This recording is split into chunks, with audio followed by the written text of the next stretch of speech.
Kembali lagi di Relevant Series episode 5 bersama gue Nadia Clara. Hari ini kita mau ngelanjutin perbincangan kemarin tentang penderitaan orang benar. Yuk kita bahas kitab Ayub pasal 5. Jadi Elifas itu ngelanjutin nasihatnya. Dia bilang ke Ayub, kalau lu berseru emang ada yang akan menjawab lu. Mau berpaling ke siapa di antara orang-orang kudus? Sesungguhnya orang bodoh dibunuh oleh sakit hati. Dan orang-orang bebal dimatikan oleh iri hati. Orang kudus yang dimaksud di sini itu malaikat. Gue sendiri pernah ngeliat sih orang bodoh berakar, tapi serta-merta gue kutuki deh tempat kediamannya. Anak-anaknya selalu gak pernah ketolong. Malah mereka diinjak-injak di pintu gerbang dan gak ada orang yang melepaskan mereka. Apa yang dituainya dimakan habis oleh orang yang lapar, bahkan dirampas dari tengah-tengah duri. Dan orang-orang yang dahaga mengingini kekayaannya. Terus dia lanjut lagi, karena bencana itu gak terbit dari debu, kesusahan itu gak tumbuh dari tanah. Melainkan manusia yang menimbulkan kesusahan bagi dirinya sendiri seperti bunga api berjolak tinggi. Jadi dia hina Ayub, dia kasih tahu ke Ayub salah lu tuh di sini loh. Nah sekarang dia mau ngasih saran. Tapi kalau gue pribadi sih, tentu dong gue akan mencari Allah. Dan kepada Allah gue akan mengadukan perkara gue. Sekarang dia tiba-tiba punya ide buat ngenalin Ayub ke Allah.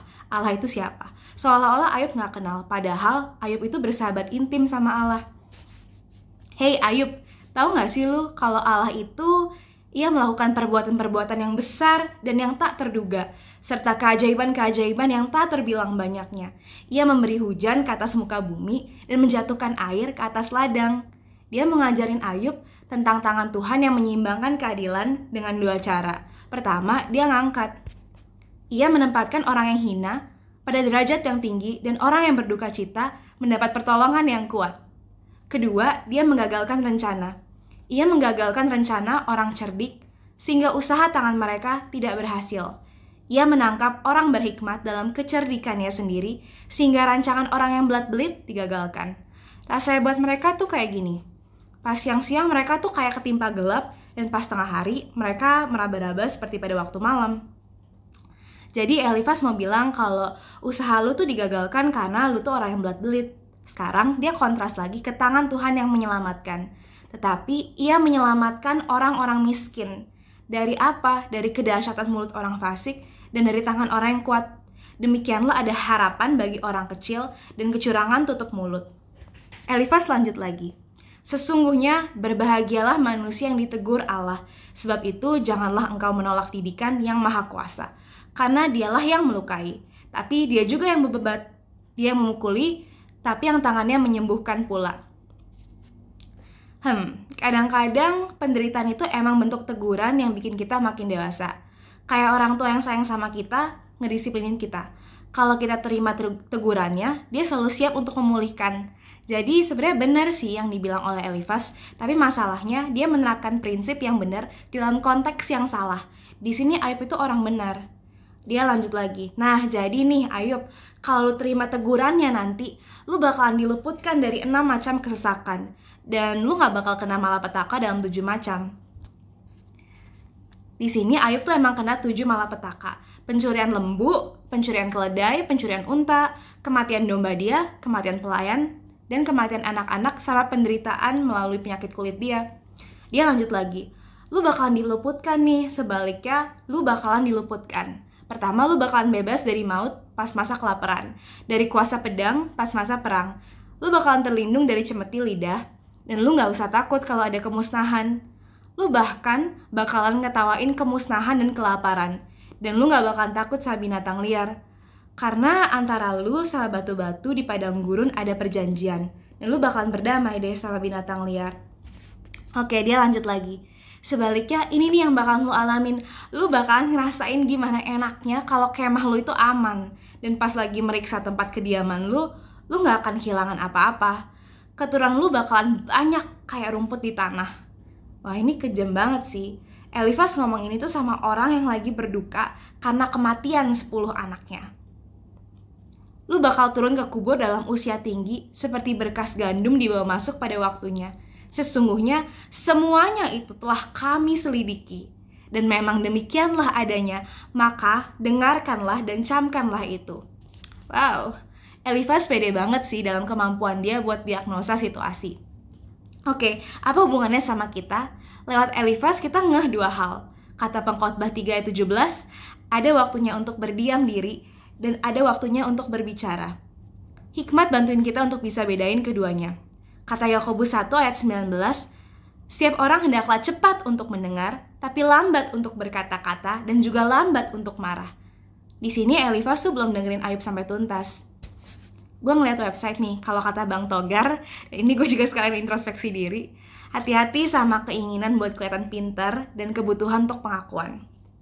Amsal 17 ayat 28 bilang, kalau orang bodoh pun akan disangka bijak dan berpengertian kalau ia berdiam diri. Amsal 17 ayat 28. Lagi pula kata Amsal 10 ayat 19 dalam banyak ngomong itu pasti ada pelanggaran.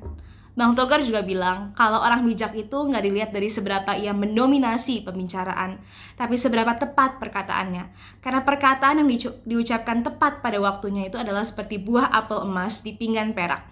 Setiap kata itu efektif dan ada tujuannya. Kedua, stay cool.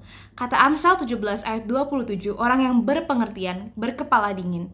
Dengan cara sabar dan gak mudah ke-trigger. Ketiga, yang dimaksud dengan diam adalah emas itu bukan cuma sekedar diam aja. Kita diam itu untuk menyerap dan memahami, bukan karena gak mau mikir. Gue belajar banyak sih dari Elifas. Ternyata bisa diam itu tanda kerendahan hati. Gue pengen coba buat ngurangin generalisasi gue berdasarkan pengalaman gue dan nganggep bahwa semua itu berlaku dalam semua peristiwa. Karena ada banyak banget hal yang gue gak paham. Kelak kalau ada peristiwa yang menuntut jawaban tapi gue gak punya itu, gue bakalan diem. It's not really necessary to have the answers for everything. Satu hal lagi, gue hanya bakal ngomong kalau gue yakin 100% tanpa keraguan kalau itu benar. Hitung-hitung kasih istirahat buat pista suara gue. Kedua, berbicara kebenaran dengan kasih. Mungkin yang kita ucapkan tuh benar, tapi kita harus sadar kalau ada cara penyampaiannya. Being right doesn't give us the license to be arrogant or ungraceful in our speech. Ada seninya. Yohanes 1 ayat 14 bilang kalau Yesus penuh kasih karunia dan kebenaran. Grace and truth. Dua-duanya diperlukan. Kedua, kenalan dulu sama orang yang kita ajak bicara. Where they're coming from, latar belakang mereka.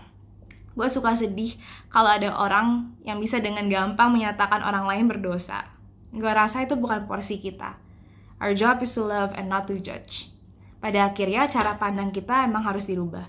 Ada saatnya kita diam dan ada saatnya kita menegur. Dan pas kita menegur, kita nggak pernah datang dari posisi orang benar, nasihatin orang berdosa. No, we're all sinners in need of mercy. Gue jadi ingat sama Tuhan Yesus.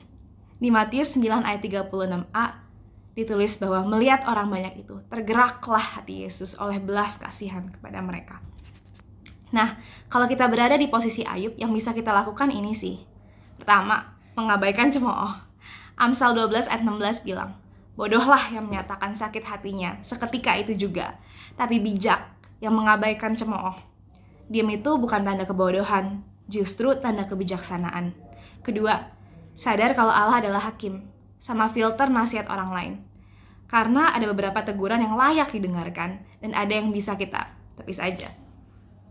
Sekian, penasaran sama kisah lanjutannya? Cek video yang akan tayang besok jam 10 pagi. Buat masukan, kritikan, atau pertanyaan, kalian bisa DM gue di Instagram atau line gue dengan ID Nadia Clara, double A G.